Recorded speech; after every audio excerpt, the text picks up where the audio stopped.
morning, sports fans from all around the world, from Cape Cod to Cancun, from Vegas to the Vatican. I am your host, Jeff Dawson, East Coast Sports Investors, and this is your breakfast bankroll for Tuesday, July 27th, where myself and Scotty will go over the MLB from last night, point out a few games, some dogs, some overs, and try to hit the board today. Give you guys some insight on what happened overnight, what happened basically from the opening numbers to where they are right now and currently where they are moving. Our goal is to educate, not entertain. If you want some entertainment, you can just click the ESPN or Fox button or go on to any social media platform, and there's plenty of entertainment there. But without further ado, our co-host from Tampa, the Palm Tree State himself, the one, the only, Scott E. Webb. Scotty, what is up, my brother? Good morning, Jeff. How are you, my friend? You know, I think Britney Spears said it best. Whoops, we did it again. And I'm talking about the Red Sox. Their 33rd comeback from behind victory. Now everyone's using the parallel 2013. This team, as we have spoken at length, was nowhere to be found on the preseason, at least the odds boards. On your preseason report, you were definitely on the Sox. You pointed out why, and it's just comical how they're winning. This team just doesn't quit. You know, when I coached many, many moons ago, most of my games were 7-inning games, Babe Ruth Legion, yada, yada, yada. And I talked about the 21 outs. It takes 21 plays. It takes the other team to make 21 outs. For the Red Sox, it's 27. It doesn't matter if it's, 5-0, 4-0. The 8th inning seems to be magic for them. And again, they did it yesterday. We don't have to go at length, but we talk about chemistry. They definitely have it. I think your Rays have it. We've talked about the Giants about chemistry. Just your thoughts on what's going on currently in MLB. Well, I think that's not an unusual thing anymore there, Jeff. I mean, every day there's one or two or three, or in some cases 4 games that go flip-floppy, and then at the end of the game, you never know who's going to win. You know, like I'm looking at Baseball Savant has a really pretty cool thing that tells you the percentage chances of teams are going to win and so forth, and it's just amazing to see. The Washington Nationals, for example, another team that got homered last night by the Phillies on a walk-off by McCutchen. Yep, and the Seattle Mariners are another team that won 11-8 after they were behind 7-0. You know, it's like the Cubs came back and won a game that they probably shouldn't have won. You know, these things are getting, I don't want to say out of hand because that's not really the case, but it's that way every day now. And I think that's a testament to these teams that just keep sending hitters up to bat. You know, these pitchers are starting to falter. And if you can't get your starter to go any length, you've got a danger here, because the bullpens are that way for a reason, right? So typically what you find is the starting pitchers are starting pitchers because they're the best pitchers you got.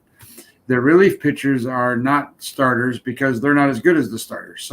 So you've seen that before now, and you see it in the playoffs and the World Series now, where these teams are putting their starting pitchers in as relief pitchers in those circumstances. Here, you're not going to do that because, you got to get through a season and you need these guys to start. But I think it's playing out in every day now. It's funny because at a certain point here at ECSI, we kind of not waved the white flag, but wasn't gaining enough traction, with the full 9 inning games, and so we started investing and wagering on first fives, team totals. We started to get some traction, and we've had a great July. We're right around plus 10 games into July with 4 days left. Last night was comical. We were on the Astros first five, 6-0 first inning. We're whistling Dixie, skip to my low. Then it's 6-3. And you just start to get that nervous feeling again. Seager with a 3-run bomb, and it's just like you can't hit those for me when we need you, Seattle. And then to wake up, this morning and to see 11-8, you kind of started to get that feeling, could we be in for a little drama? And in case again, with the Washington Phillies game, I dabbled on the first five Phillies, started to get some steam, and said, okay, maybe this will be a Phillies first five, and the Nats will be the team to come back. And the pitcher Howard was dealing first three, no hit. And the Phillies leave the bases loaded in the first, the runner on third in the second. So you start to get that feeling. Howard runs the bases in the third inning, and I'm like, I despise that. When my pitchers are running the bases, I always cringe the next inning, and he gave up the 4 spot. But again, they did get the walk-off. But the day was kind of crazy. It was crazy. I'm going to pull up the numbers right now for everyone. Let's get these numbers here. Favorites 6-3, overs 5-4. The big dogs are cash. Braves plus 135, Royals plus 114, and Seattle plus 155 with the great comeback. And they've made it fully known. They're buyers. They're talking. Hey guys, we think we're not that far behind. We can get into this wild card. Thoughts on the Mariners? A little crazy? Pump the brakes, or is this real? Well, they don't have the pitching to match up, but if they want to get in the playoffs, they're not that far behind Oakland right now. I think they're 2 games behind Oakland, I think. And so if you only got to make up 2 games to make it, you might as well go for it. Now, I looked it up earlier today, and the kid Kaselnik or whatever his name is, Kaselnik, the guy that they wanted to come up and wanted to play. Yeah, Kalanick. There you go. That guy, that they wanted him to play from day one, and they were, the Seattle general manager got fired or whatever, and all that stuff because they said no, we're going to manage his time and all that. The guy's batting 102, Jeff. He's batting under 100 for his last 30 days, and he's 22 years old. I can't for the life of me figure that he's learning anything at the level he's playing at. It's obvious that the level he's playing at is over his head.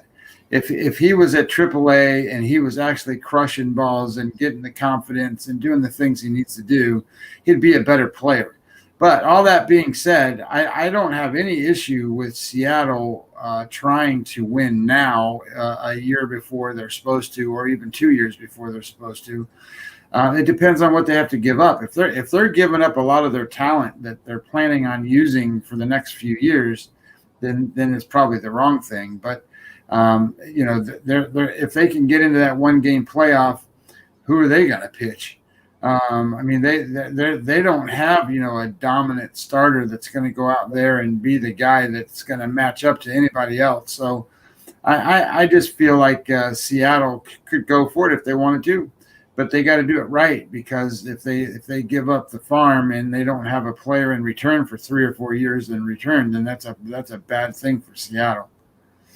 I think they got almost like Oakland when it comes to the starting pitching. They got some names that can get you some good outings. Kikuchi's been one of them. The Gonzaleses of the world. They have some other. Gilbert has come on strong.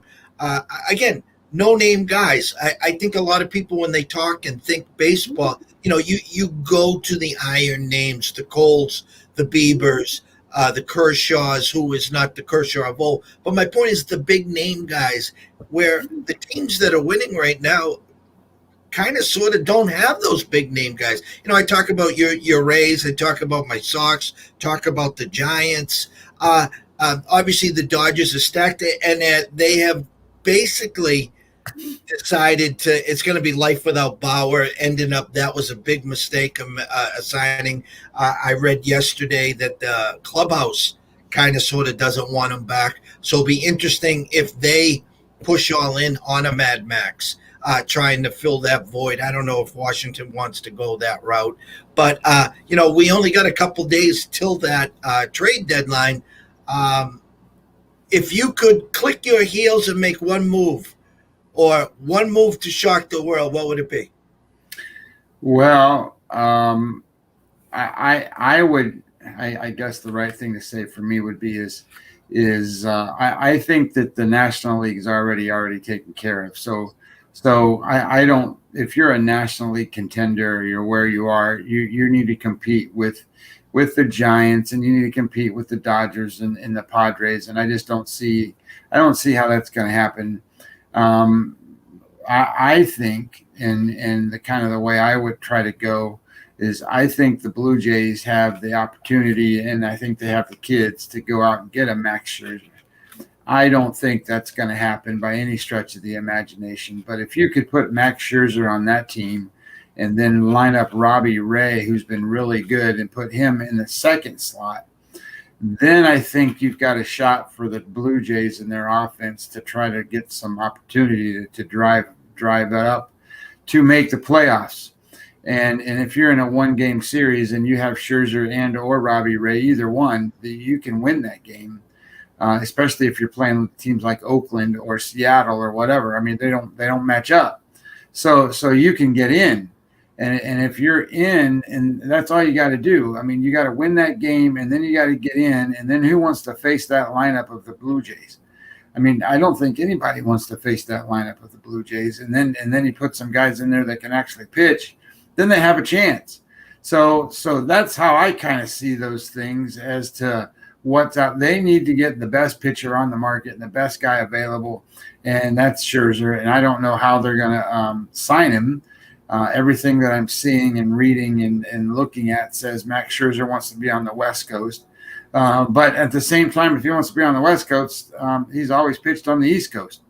So, I mean, I don't, whatever it is, what it is. I mean, he pitched for Detroit. He pitched now for Philadelphia, for the Washington for all these years. And, it's one of those scenarios where, okay, you want to be on the West Coast, but I don't know why, but and he also has veto power, and he wants to have big signs and all that stuff. But Toronto's got money, and they've got talent that's coming that they can ship over. And the interesting thing for me is that I keep hearing shortstop Turner or whatever, Trey Turner for the Nationals.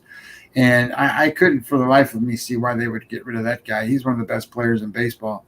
And you have a position player at shortstop. He's there forever if you ask me. And I would never get rid of that guy. But if they do, they better get a haul for something like that. The guy they got at first base from the Pirates, Bell, they can get rid of him as far as I'm concerned. And I know they signed Schwarber and he's hurt, but all these guys that they have that aren't Trey Turner. I mean, he's one of the best players in baseball. So I don't see that as being something that's viable. But I think that it wouldn't hurt them to do something with Scherzer because they're going to lose him anyway. It's funny. Turner's name has brought up. I guess the way they did it and said it was everyone is available but Soto. And then people were questioning, well, you mean Trey Turner too? I mean, 5 tools, a great shortstop, can steal you 50 bases, can hit you 15, 20. A team looking for that jump start at the number 1 or number 2 slot, and then add a shortstop. Like you said, I think the boatload would be too big for that. And you were talking about the Jays and the starting pitching. I'm having flashbacks. Dave Stieb, Dave Stewart, and Jack Morris. I mean, That's your big 3 back then. I still see Joe Carter jumping around first base with the homer against the Twins. But we could reminisce forever here. Let's show the guys what they want on today's board. Let's see if we can come up with some winners for them. Some overnight corrections, some bigger moves as usual, but let's see if we can sniff out some of the what I like to call mockery that they're trying to feed us. And I have a few boxes checked off today. Some overnight moves. Anderson and Anderson versus Anderson. Milwaukee and Pittsburgh. Milwaukee just took 2 out of 3 from the White Sox in a great series. Now they travel to Pittsburgh. They opened at 135, dropped 10 cents to 125 there. Big move with Cincinnati and Chicago Cubs. Gutierrez versus Alzolay. You have talked about Alzolay and his regression. They opened at 151. Now we're at 180. The late night matchup we'll all be watching, Dodgers at San Fran, Urias versus Webb. Urias opened at 130, now currently 121. So a 9-cent drop on the Dodgers there. Tigers and Minnesota again. Minnesota opened at 210. They're dead. They're buried. Nice win last night, yada, yada, yada. But they dropped to 184. Houston looking for a bounce back with McCullers against Flexen from Seattle. Opened at 136. Got steamed to 150. Miami at Baltimore. Alcantara versus Watkins. Opened at 125. Now 136. An 11-cent move there. St. Louis at Cleveland. Wainwright versus Quantrell. Cleveland opened up at 108. We saw a flip, a reverse line movement now on St. Louis at minus 111. And last but not least, Oakland at San Diego. Kaplan versus Paddock. San Diego opened at 130, now 153. I know Paddock struggles of late. I know he's had a hard time getting to the fifth. I think that will be a pretty big public dog with Oakland today, quote unquote, on value. But that's a handful that I checked off. Just quickly, anything grab you, grab your eyes or anything, numbers that look a little off?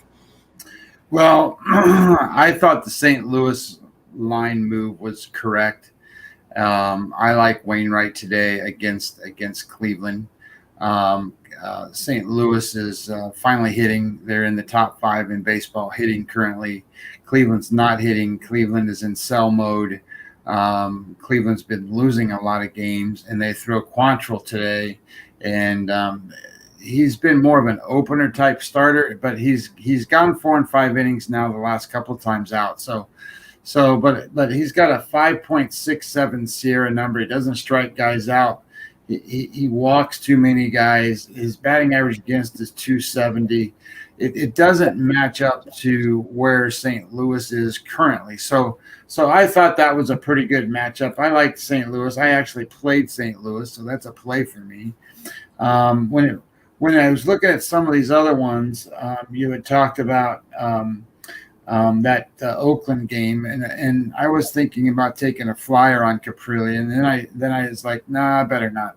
The reason I totally scratched him at the end is because the offense is just something else right now for Houston. Remember, we talked about it about a week and a half ago. They were dead last in baseball and in hitting, and here they are again, number 2, number 3 in hitting again. So when they're hitting, you don't want to bet against them, and you want to bet against them only when they're not hitting. And McCullers, in this case, San Diego has been really good hitting, and they still good hitting.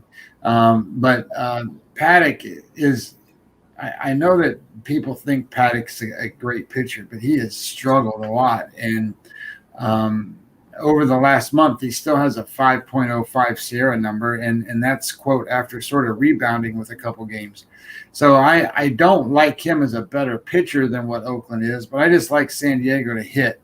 And Caprillion is not one of these big flamethrower, you can't touch me kind of pitchers. He's a guy that does rely a little bit on contact, and I suspect that that's not good news for any team that's playing Houston when the pitcher relies on contact. So I kind of said no to that game. Another one that sort of checked my box a little bit that I did sprinkle a little bit of money on. This is one that I would call like a flyer, but I think it's worth the money. Is I like Baltimore today, and I hardly ever say that, but I like Baltimore with Watkins today against Alcantara. The reason is Alcantara, something's wrong with him. His Sierra number is 504. His strikeout rate's only 17%, and his walk rate's 12. So he's not striking anybody out, and he's putting guys on base. His batting average against is 286. His whip rate's 1.80. So he's almost putting two guys on base per inning. So what people I probably don't know is that Watkins, he's only made 3 starts, but in those 3 starts, he's got a game score of 57. So that's almost ace-like. It's not that he's a big strikeout guy, but he has limited the batting average to 208, and a whip is 1.24. So Miami doesn't hit that well anyway, and now they're going to face a guy they've never seen before, plus a guy who can pitch. So I kind of like the idea that you can get a little value here on Baltimore today. So I sprinkled a little bit on there and thought that might be a good way to go. When it comes to the Houston game, I kind of looked at that and I was starting to think about what I've been saying all along about Houston not having an ace pitcher, but McCullers, looking at his numbers over the last month, he has been really good. 3.34 Sierra number, 3.16 xFIP number, 32% strikeouts. He's got a 2.23 batting average against. He hasn't given up a home run in a month. So I like the idea that McCullers is pitching really well. And again, Flexen's one of those guys that he's a soft tosser, so he's not a strikeout guy. So I think he's going to get hammered. But all that stuff being said, that puts Houston in a position where thinking about what they can do in the playoffs with McCullers if he leads the way, and then you put Greinke at number 2, that might set them up for something. And the kid that pitched yesterday got beat up a little bit. He's pretty good too, Garcia. So that might be a pretty decent lineup for them. I was kind of interested in looking at some of these other matchups. Like, I don't understand why Tampa Bay is minus 150 or whatever they are today. I think that's a big number against the Yankees. Not that I think the Yankees are the greatest team in the world. We've talked about that all the time. But I do think 150 is kind of high, and Montgomery's a pretty good pitcher. Not that McClanahan's not a good pitcher, but they match up where the numbers are almost identical between the two pitchers. They're different styles, but I scratched them as a plus number just because Tampa Bay's now coming home after winning and doing some things, and usually that carries over in the first game. So I just didn't want to pay that, but it was just something I was looking at. All right, so that's our board. That was our initial thoughts. We're going to obviously maintain the board, or as we like to say, the NASA sports desk here at ECSI. The stage, the lightning rod. You talked about the lightning round. I'm sorry. You talked about the cards. You talked about a little sprinkle we call beer and pizza money on the Orioles. Is there any game particularly, or anything that Scotty would like to close here with the lightning round to give the listeners a potential cash ticket or two? Well, the only other game that I put anything on today, I played the Los Angeles Dodgers, San Francisco Giants. I got 8.5. The line was at 8, and I got it at 8.5 offshore. Is it at 8.5 in any places out there? I got it offshore at 8.5. So now I'm seeing currently Westgate, Caesars. I'm seeing most of the Vegas Strip right now at 8.5. Circa has dropped it to 8 over 120, but most of the Strip and Pinnacle is still holding at 8.5. Yeah, I got it at 8.5, and I was happy with that. And the reason I played it that way is because Logan Webb has been very surprising in his last month, and he's got a 3.39 Sierra number, 3.06 XFIP number, and I've got him pulled up over here too. And one of the things that was interesting is over his last 6 starts, he's given up 2, 4, 6. He's given up 7 runs in 6 starts. And that is 6, 12, 17, 24, 29. That's 29 innings. He's only given up 6 runs. And that's against the Dodgers and the Cardinals and the Nationals and the Dodgers and the Reds and the Rangers, teams that can hit. So for some reason he's woke up. I don't know what's happened to Logan Webb. He doesn't have dynamic stuff in terms of high velocity fastballs, and he doesn't have super big strikeout rates. But at the same time, he gets swing and miss because he's right there in the strike zone. He gets a lot of called strikes, and that must be fooling hitters. So his stuff must be deceiving. And I thought that was probably a good situation where the Dodgers have seen him. Of course, the Giants have seen Urias. I think that they play these games very tight, very competitive. And, this could be a 4-3 kind of game. And I kind of liked the under 8.5. So I played that one. All right. Well, it's a lot bigger board today. Yesterday was kind of a short board, as we saw. As we're getting closer and closer to August, kind of scary, not scary, kind of exciting, trying to peel through some of the layers of the college football and the NFL. We'll be talking some NFL today, this afternoon, with our buddy JB. So a nice change of gears today. But for us today here at ECSI, it's all about baseball. And the board is deep. Keep an eye on our timeline. I'll be throwing out some nice nuggets there throughout the day. If we see some late breaking news, we might try to get on for the closing bell, where we might be able to steer you a little better in what we're seeing in the market and maybe guide you to cash a few tickets today. Always remember this: if you are wagering, wager with your head, not your heart. If you have a problem, pick up the phone, reach out to someone. There is help available. So from myself, Jeff Dawson, our co-host Scott Webb, we look forward to catching you throughout the rest of the week. And obviously on the weekend, back with myself and Scott. So everyone here, cash some tickets, wager responsibly, and have a blessed day.